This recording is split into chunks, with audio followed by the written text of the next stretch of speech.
Good morning students. Today we will start new chapter of civics. Chapter name is unpacking gender. Okay? आज हम इस video का civics का chapter 4 unpacking gender के बारे में डिस्कस करेंगे. Okay? So watch this video through your social science book. चलिए let's start. Firstly we will discuss about unpacking gender. What is gender? What is the meaning of gender? सबसे पहले हम इस gender word को अगर देखें तो इसका मीनिंग क्या है, ठीक है, क्योंकि इसी के बेस पर हमारा ये पूरा चैप्टर है. तो चलिए सबसे पहले हम जेंडर वर्ड को ही समझते हैं. तो जेंडर क्या है? Gender refers to the different values, attitude, behaviour that can attached in the rules. Gender जो है वो रेफर्स करता है डिफरेंट वैल्यूज को, एटीट्यूड्स को, बिहेवियर्स को जो किसी एक रूल में अटैच्ड होते हैं. ओके यानी कि जो जेंडर है उसका मीनिंग क्या है? मेल है, फीमेल है या फिर कोई नॉन लिविंग थिंग है. भी जेंडर तो मेल या फीमेल ही होता है ना, जो हमारी आइडेंटिटी को प्रूव करता है. ठीक है, तो जेंडर क्या है? यह जेंडर यानी कि मेल या फीमेल जो इनके प्रति हर सोसाइटी में अलग अलग वैल्यूज हैं, अलग अलग एटीट्यूड्स हैं, लोगों के अलग अलग बिहेवियर्स हैं. ठीक है, मेल हो या फीमेल हो, सबका इनके प्रति हर सोसाइटी में अगर देखा जाए तो सबके अलग अलग अपने व्यूज होते हैं, अपनी अलग अलग ओपिनियंस होते हैं, वैल्यूज होती है, उनके प्रति जो व्यवहार किया जाता है वो सबका अलग अलग होता है. तो दैट इज कॉल्ड जेंडर. अब अगर हम बात करें, सेकेंड वर्ड है स्टीरियोटाइप. स्टीरियोटाइप होता है किसी के बारे में एक रोल फिक्स कर देना. ठीक है, यानी कि सामने वाले के बारे में अपना परसेप्शन जो है उसको फिक्स कर देना, उससे बाहर ना निकलना. तो stereotype refers to a belief that certain of people have certain quality. यानी कि जो लोग होते हैं, जो उनके माइंड में दूसरों के लिए जो एक बिलीफ होता है, जो एक जिसे कहते हैं एक धारणा होती है, वो ही उन्होंने बना रखी है. वो लोगों के बारे में उस धारणा को चेंज नहीं करते. ठीक है, एक किसी के बारे में नेगेटिव रोल फिक्स कर देना, ये हमारा कहलाता है स्टीरियोटाइप. और स्टीरियोटाइप जो होता है, स्टीरियोटिपिकल थिंकिंग की वजह से ही जो जेंडर है उसके साथ डिस्क्रिमिनेशन बहुत ज्यादा बढ़ रहा है हमारी सोसाइटी में. अब सोसाइटी की बात करें तो जैसे हमारी कंट्री है, कितने स्टेट्स में डिवाइड है? 29 स्टेट्स में डिवाइड है. तो हर स्टेट में जो अलग अलग जगह पर देखा जाता है कि जो वो कुछ वुमेन्स ऐसी होती हैं जो बिल्कुल मेंस के इक्वल मानी जाती हैं, यानी कि दोनों में कोई भी डिस्क्रिमिनेशन नहीं किया जाता. कुछ स्टेट्स ऐसे होते हैं जहां पर मेंस को बहुत ज्यादा अथॉरिटी दी जाती है, मेंस को बहुत ज्यादा माना जाता है, वुमेन्स को नहीं माना जाता. जहां पर वो कुछ स्टेट्स ऐसे हैं जहां पर वुमेन्स बहुत ज्यादा एजुकेटेड हैं. ठीक है, तो सबकी अलग अलग परसेप्शन होता है, अलग अलग क्या होती है, एटीट्यूड्स होता है. तो इस स्टीरियोटिपिकल थिंकिंग की वजह से ही जो जेंडर है उसको बहुत ज्यादा जेंडर के साथ डिस्क्रिमिनेशन को बहुत ज्यादा बढ़ावा दिया जा रहा है. समझ में आया? जेंडर के आधार पर किसी के बारे में अपनी जो माइंड है इसमें किसी के बारे में परसेप्शन बिठा लेना, एक रूढ़िवादी धारणा. ठीक है, जिस धारणा को हम कभी चेंज नहीं करना चाहते. समझ में आया? तो ये है आपका स्टीरियोटाइप. अब अगर हम बात करें स्टीरियोटाइप के इफेक्ट्स क्या हैं? एट्रीब्यूशनल एम्बिग्युइटी, यानी कि किसी के ऊपर गलत क्या करना, आरोप लगा देना. ठीक है, उसको बार बार गिल्टी फील कराना. सेल्फ फुलफिलिंग प्रोफेसी, किसी के बारे में खुद ही कोई भविष्यवाणी कर देना. ये इफेक्ट्स होते हैं. सेल्फ स्टीरियोटाइपिंग, किसी के बारे में अपने आप ही किसी की एबिलिटी को इवेल्यूएट करना. ठीक है, कि ये तो ऐसा है, ये ऐसा है. कहते हैं ना कि गर्ल्स सिर्फ रोती रोती हैं, बॉयज तो बहुत स्ट्रोंग होते हैं. ऐसा नहीं होता है. स्टीरियोटाइप में क्या होता है, हर किसी के जैसे बॉयज और गर्ल्स के बीच बहुत ज्यादा डिस्क्रिमिनेट किया जाता है कि गर्ल्स सिर्फ घर का ही खाना बनाती है और बॉयज जो है वो बाहर का काम संभालते हैं, लेकिन ऐसा नहीं है. ओके, इसके बाद स्टीरियोटाइप थे. ये सब इफेक्ट्स हैं किसके? स्टीरियोटाइप्स के. ओके, अब अगर हम बात करें status and position of women in ancient time. Ancient time में जो वुमेन्स की पोजीशन और स्टेटस क्या है? ठीक है। ये तो आप सभी जानते हैं कि हिस्ट्री में हर एजेस में, चाहे वो अर्ली वैदिक पीरियड हो, चाहे वो मेडिवल हो, ठीक है, हर एजेस में वुमेन्स जो है वो ट्रीट की जाती है किस बेस पर, जेंडर के बेस पर, हमेशा डिस्क्रिमिनेटेड की जाती है। ओके। इसके बाद जो वुमेन्स का स्टेटस होता है इंडिया में, वो हिस्ट्री से लेकर यानी पास्ट से लेकर अब तक प्रेजेंट तक काफी चेंजेस आए हैं। उन चेंजेस को हम डिस्कस करते हैं। सबसे पहले हम ये देखेंगे कि पास्ट में क्या पोजीशन थी इनकी, ठीक है। तो अगर हम बात करें इन ancient India, the women enjoyed the equal status with man in all field of life in ancient India. जो वुमेन्स थी उनके साथ इक्वल स्टेटस ट्रीट किया जाता था, उनको मेंस के साथ ही हर फील्ड में उनको बढ़ावा दिया जाता था। लेकिन जो वुमेन्स की पोजीशन है वो धीरे धीरे क्या होती चली गई, डिक्लाइन होती चली गई, खराब होती चली गई। और साथ के साथ जो मुगल एम्पायर आया उसमें भी, और जितने भी मुगल एम्परर्स थे, जो भी बाबर का काल आया, जितना भी हुमायूं का, अकबर का, सब में वुमेन्स की पोजीशन धीरे धीरे गिरती चली गई, ठीक है। और अगर हम बात करें अर्ली वैदिक पीरियड की, तो उसमें जितने भी हमारे महर्षि थे, जितने भी बहुत बड़े बड़े महापुरुष थे, उन्होंने ये भी बताया कि जो अर्ली वैदिक पीरियड था उसमें वुमेन्स बहुत ज्यादा मैच्योर होती थी, उनको एजुकेटेड किया जाता था, उनको शादी के लिए फोर्स नहीं किया जाता जब तक वो एक मैच्योर एज पर नहीं आ जाती, ठीक है। तो उनको मौका दिया जाता था हर बार। इसके लिए जैसे गार्गी हैं, मैत्रेयी हैं, ये दोनों जो वुमेन्स थी, ये एग्जाम्पल हैं अर्ली वैदिक पीरियड का। ओके।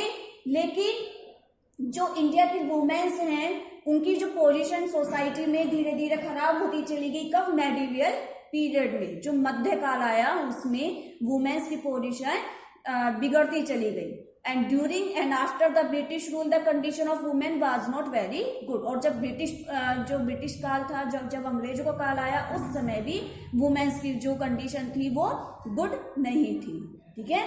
तो चलिए अब इसमें जैसे मेडिवल पीरियड में क्या क्या हुआ, सती प्रथा चलने लगी, चाइल्ड मैरिज, ठीक है, बैन लग गया विडोरी मैरिज पर। जो विधवा औरतें होती थी वो दोबारा शादी नहीं कर सकती, उस पर बैन लगा दिया गया। कब? मेडिवल पीरियड में, ठीक है।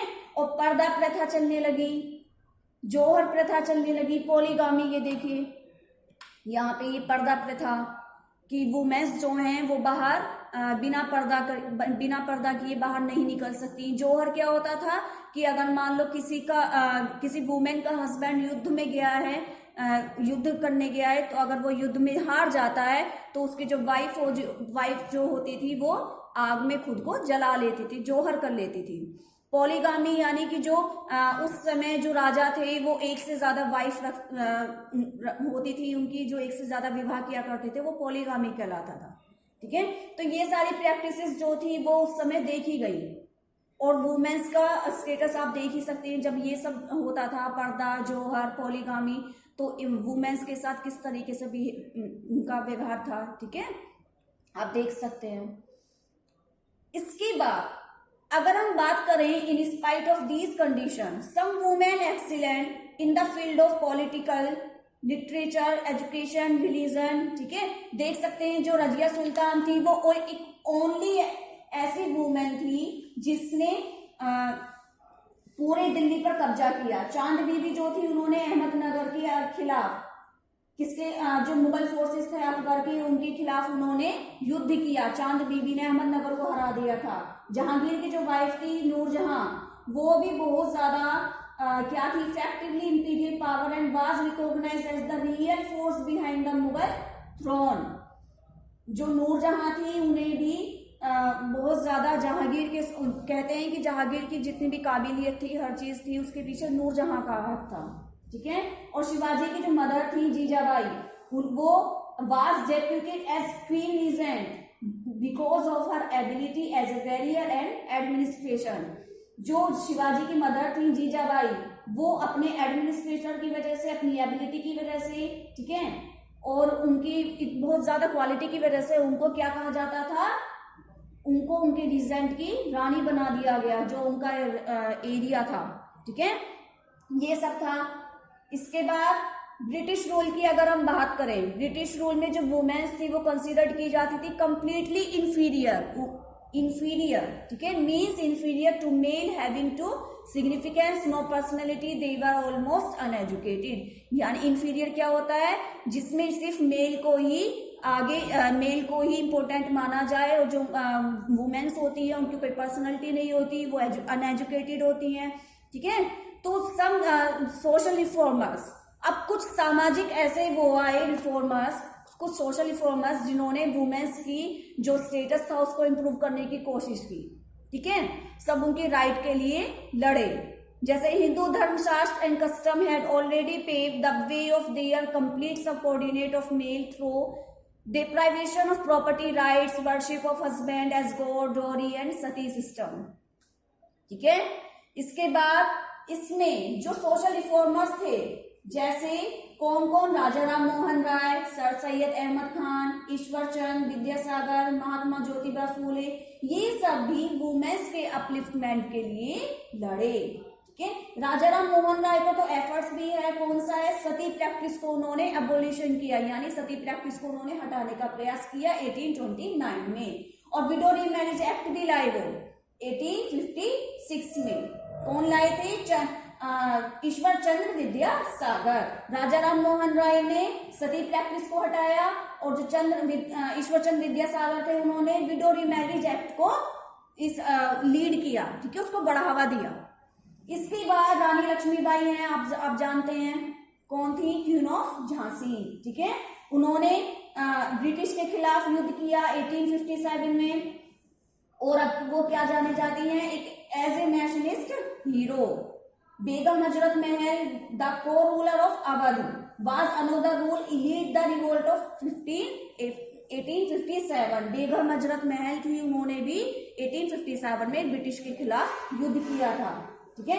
तो आप लोग देख सकते हैं कि वुमेन्स किस तरह से पास्ट टाइम में कितनी ज्यादा स्ट्रॉन्ग थी, ठीक है। अब अगर हम प्रेजेंट ये देखिए, यहाँ पे ये क्वीन ऑफ झांसी, बेगम हजरत महल, ठीक है, इन सब ने किस तरीके से युद्ध किया।